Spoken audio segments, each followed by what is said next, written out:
What's up guys, Steve here. I'm in a singlet today. It's really hot, okay? Don't hate me. I'm wearing a singlet. It's really hot. This video, 10 items out of my collection I really love. A few people have asked, show some more stuff out of your collection. So I'm going to show you stuff I love, not just stuff that it's expensive. This right here, it's up there. It's up there on the love scale. This is an uncut base set Japanese common sheet. And we got Pikachu there. We got what? Charmander, Weedle, a Squirtle somewhere around here. There he is. Squirtle in the middle there.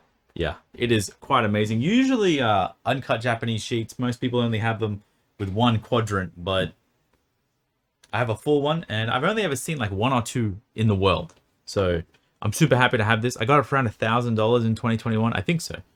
Roughly like that. And these sheets are crazy. Like, look, this is a Pokemon card in like a big sheet. I'll show you the back, but it's so bendy. Like it just bends. These are supposed to roll up and do all these other things. And look at this thing. Isn't that just amazing? I'll show you the colors on the back. It's so nice with the way like they cut the cards. And you see little color scale things that they got. And yeah, I mean, it's not in the best condition. It's got a little bit of a tear there, but show me anyone else in the world who has one and I'll show you a liar. $40 for the Luigi and like $40 for Mario. I got them at sale, like $80 altogether. And these are awesome. Mario, Pikachu plushies. Who cares about the cards? I think the plushes are awesome. I've actually got 3 or 4 more sets, and I really just want to buy as many of the plushes as possible, as they're so much harder to find than the cards, in my opinion, and maybe I can monopolize the card market. I still have these as well. These are the Mario Pikachu boxes, the Luigi and Mario boxes, but they're empty. You know, they got nothing in them. They're just plain. But to me, I think everyone should try and get these little plushies. If you can't afford the cards, I think this is a pretty good. That's a good thumbnail. These are pretty good. What am I doing these days? These are pretty good alternatives to like the cards, in my opinion. Another really good item I have is this Pikachu plush. You guys have probably seen this all around my videos all the time. And the reason why I really like this is A, it's really cool. B, it's quite large. I mean, it's huge. It's bigger than me almost. And it's by Kamiya. So, I don't know. It's just so cool to have like an artist you like make a plushie and you kind of get connected. Even the tag's really nice. You can see here this tag. What is it? Really looks like pure Kamiya on that tag. So, yeah, I think he did 1 or 2 other plush, to be honest. But I just like the Pikachu. Pikachu's my favorite Pokemon. So, that's another real cool item I have. Next up, you'll never believe it. It's another Pikachu item. But it actually has Mewtwo as well. And I have this beautiful sketch of Mewtwo and Pikachu here. Completed by Mitsuhiro Arita. However people want to say it. Arita, you know, the base set Charizard kind of creator, the designer. I don't know what to say. He's an illustrator for Pokemon. He's great. He does some of the best artworks known to man. I purchased this of someone who got it done in 2017. It's amazing. I mean, it's a great drawing, and I love it. I mean, I've had it for a few years. If I had to sell it and pass it on to someone else who enjoys it even more, that's great. But for me, it's in my collection for now, and I enjoy it having it the way it is now. These next ones, they're not really Pokemon, but they do mean a lot to me. And this is a drawing of my dog, Rusty. And I got this completed, I think it says there, 2022 March. So I've had this for quite some time now. And it's just such a beautiful drawing of my dog. Just by Sao Sao, who's a Pokemon artist, and like Alt Art, Gengar, VMAX, a bunch of other really cool cards, Pokemon Go Squirtle, and there's so many, like 124 SP Pikachu. I mean, he has so many. And he's a great artist. And I asked him to draw this a long time ago, and we got it done, and it's just one of my favorite things ever. And another one here is by another Pokemon artist, same creator of that plush that I just shown, and it is another drawing of my dog Rusty, done by Kamiya. And yeah, I'll probably start crying soon if I keep talking about this stuff. I just want to show this. It's absolutely beautiful.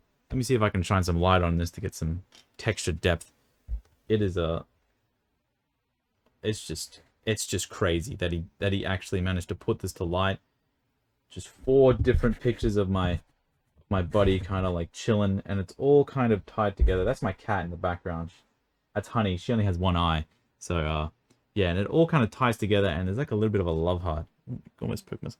If you go there, it's a love heart that goes around the drawing, and you can only really see it if you see it, and then when you see it, you can't unsee it. But yeah, it's amazing. I mean, I love this thing so much. It's this is better to me than any Pokemon card that I own, to be honest. But yeah, it's just amazing. It's amazing. And I'm happy that I can share that with you guys. I got to show this before when I was showing off the artworks, but this is just a picture of my dog Rusty. And yeah, he was such a nice guy. 18 years, such a long time. Such a long time. But these are the cards. These are my 2 Pokemon Snap cards. These rank pretty high in my collection, to be honest. But monetary value doesn't really mean too much to me at this point. I did spend a lot on these cards. I spent 44,000 on the Coughing and 75,000 on the Charmander. Yeah, it's a lot of money, but you know, I've been doing this for a long time. I just pulled all the money out of my inventory that I've been building for such a long time. I just sold a bunch of stuff and I managed to get these. And yeah, but who cares about those? On to the next.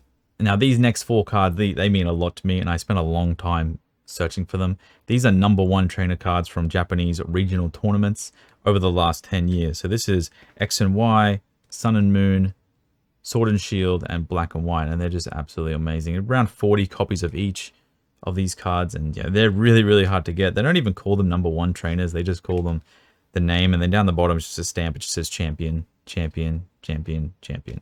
No, I didn't win any of these. I have no idea how to play the game, but I know how to buy and sell items and get more money to buy expensive things. It's a lot easier for me to get more money than it is to learn to play the game.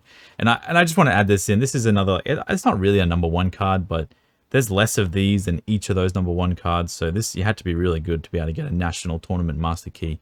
So it's quite a nice card. Yeah, these 3 full art trainers are some of my favorite full art trainers in my collection. We have the #3 World's Full Art Pikachu, and it is quite nice. It's a nice card. Let me just turn this on, be able to show you the texture there. There we go. And this card means a little bit to me for multiple different ways. I traded a friend for it, so you know, and I knew the friend, he had it for like multiple years, and he bought it from the person who won it. So it just feels really great to have a card that my friend cherished. Then I was able to trade him something that he really likes. And then now I can keep the Pikachu card that I really like. And then this other full art trainer here is my corporate history deck, Creatures deck Marnie. And it has a nice little foil on it. But, you know, to be honest, I think the Shiny Star V Marnie does look better. But this one just feels better because it's, I guess, rarer and more expensive. But that doesn't really mean much, to be honest, when this one has textured full art and this one's just a flat hollow with the stars on it. But, yeah, I think these are just, you know, 3 of some of my favorite full art trainers. I just thought I'd add them in together. This next thing is a pretty cool Yu-Gi-Oh item that not many people, at least I haven't seen it that much. It says a Yu-Gi-Oh official card game Duel Monsters Konami at the top. How to put it together here. I've never really opened this before. I have 2 of these. I opened the other one. This is a stainless steel Dark Magician Girl. The original Dark Magician Girl printing. This is a really cool collectible because, like, you know, they make a certain amount of these. Hey, there's me. Hello. In my white. Oh, you can see mine. Is that my nipple? All right. It's a stainless steel, so it just shines like crazy. And at the bottom here, it just says number 922. It's really cool. These are crazy because, like, the ones with, like, cool numbers sell for a lot more than the ones without cool numbers. So if you got, like, a 1 or 100, maybe a 69 or something like that, something funny that people like, it's always, they're always going to sell for a bit more. But that's kind of crazy that this looks so nice. And eventually I will have this on the wall, but I just need to know how to do it properly first before I set it all up. I will put this back together properly later. This one here is going to be a little bit harder for me to show, but this is a Mega Tokyo's Pokemon Center opening anniversary sort of figurine music box, and it's quite small. If you see, it's like, you know, if I get my Marnie and put it up next to it, it's quite small, but it's so powerful with the way it is and how it is, and maybe I can capture the jingle it makes.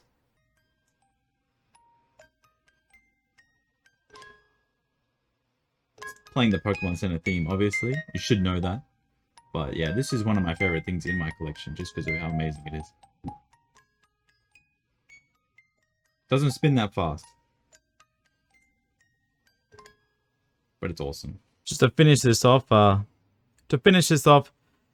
nothing better than these 3 cards in my collection. Now, this one to the right doesn't mean anywhere near as much to me. It's just a Jungle Vaporeon I found a long time ago with a scratch on the face, and I honestly think it looks so cool this way. But that is nothing, but this is my very first ever Pokemon card, my Jungle Vaporeon from the Water Blast theme deck, and as you can see, it is in well-loved condition. I had this in my pocket for a long time. It's actually not even that bad condition for being in a child's pocket. Yeah, it's really, really bad. It's really bad condition. Oh, man. But condition doesn't matter. It means so much to me. And this is a jungle non-holo rare that my brother gave to me a long time ago when he pulled it out of a pack and he noticed I really liked Vaporeon. And you can see this is held up way worse. Maybe because there's less layers in a non-holo card. They don't hold up as nearly as nice. But yeah, these are 2 of my first Pokemon cards and I love them. So hope you enjoyed this little sneak peek into the things I really, really enjoy with my Pokemon collection, and I'll see you guys on the next video.